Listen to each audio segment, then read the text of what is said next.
done with a rook. Come on. Or soon enough.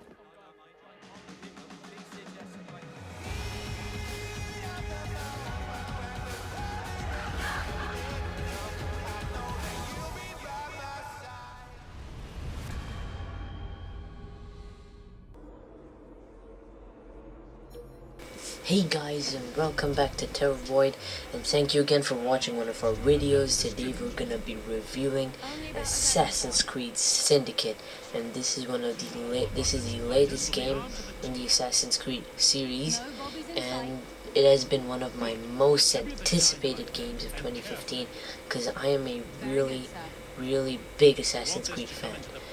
When the trailer first launched at E3 and it was first shown and announced that this game was going to take place in Victorian London, I was really excited for it, and I expected a lot, but did it live up to the expectations? We'll find out now, because we're gonna take a look at this game. So, to begin with the story, this time it features two main protagonists who are twin assassins, Jacob and Evie Fry, and basically they've gone on a quest to free London of Templar and Templar control. There is a Templar Grandmaster who controls these gangs amongst the streets of London, and to demonstrate his power.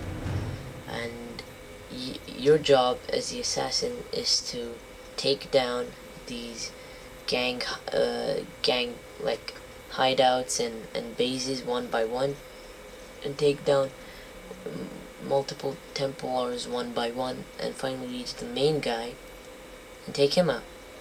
And well, that's about it, isn't it? It doesn't get any more detailed than that. It doesn't go into a type of complex Assassin's Creed story that we've all come to know, with no plot twists or with no special types of introductions of new characters, and nothing out of the extraordinary. It's very simple and straightforward and very bland at the same time. It doesn't develop our protagonists, Jacob and Evie Fry, and who came up with the main Templar villain? I mean, really, we could have done better than that. He isn't exactly that type of Assassin's Creed main big bad villain we've all come to know, but we've all known in the previous games. He's basically cliched. Like, his character is very cliched, and so are the protagonists as well.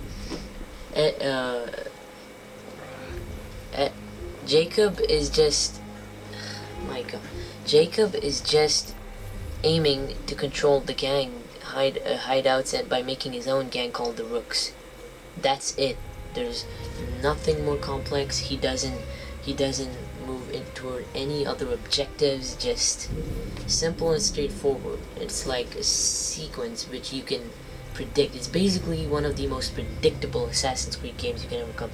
And Evie is just behind this piece of Eden, and which she does find later, but that's about it. I mean, the protagonists do encounter a few main villains and fight them and all, but that's about it for the story. It's just simple, straightforward, and very bland, and isn't like the legacy Assassin's Creed stories from the previous games. Okay, now moving on to the gameplay. The gameplay has been tweaked a little, and especially the combat. Well, they do this every year to make it as better as it gets. So this year it has a really quirky and weird design to the combat system. It's very, I didn't like it and I didn't hate it at the same time. It's like I'm lost whether should I like it or not, because it isn't that good at all, but it isn't that bad at all as well.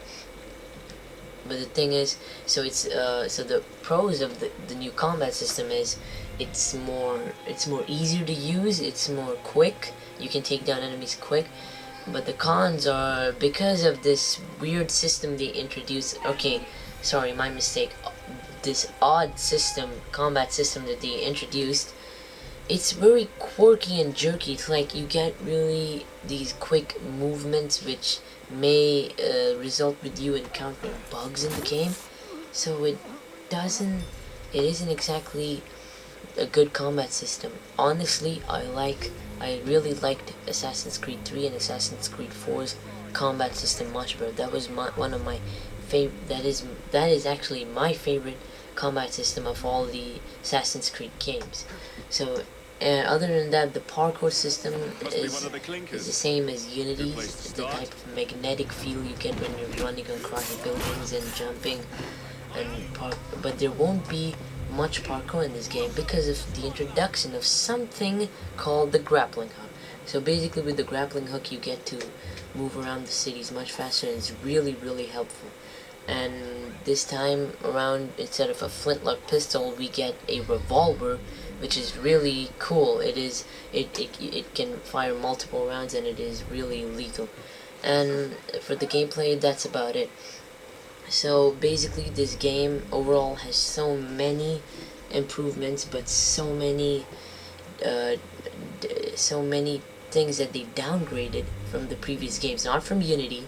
It is a much better experience in Unity, and I would honestly definitely recommend that it is much better than Unity. But other than that, it is not exactly better than the previous legacy Assassin's Creed games, the best ones like Assassin's Creed 4. I honestly like that much better than this one because of multiple reasons. I feel like over the past years, Ubisoft have lost the touch of developing those good old legacy Assassin's Creed games, and basically I really hope next year, or actually no, they should spend more years to develop a much better and polished experience. So my final verdict, I'm gonna be giving this a 8 out of 10 because it is a much better improvement in Unity, but it has many bad parts to it. And my final recommendation, if you're new to the series, I definitely recommend you wait a little till the price drops. But if you're that core Assassin's Creed fan and you really want it, then you can go ahead. But I honestly think you should wait for the price drops. Thank you guys for watching, and we'll see you in the next video.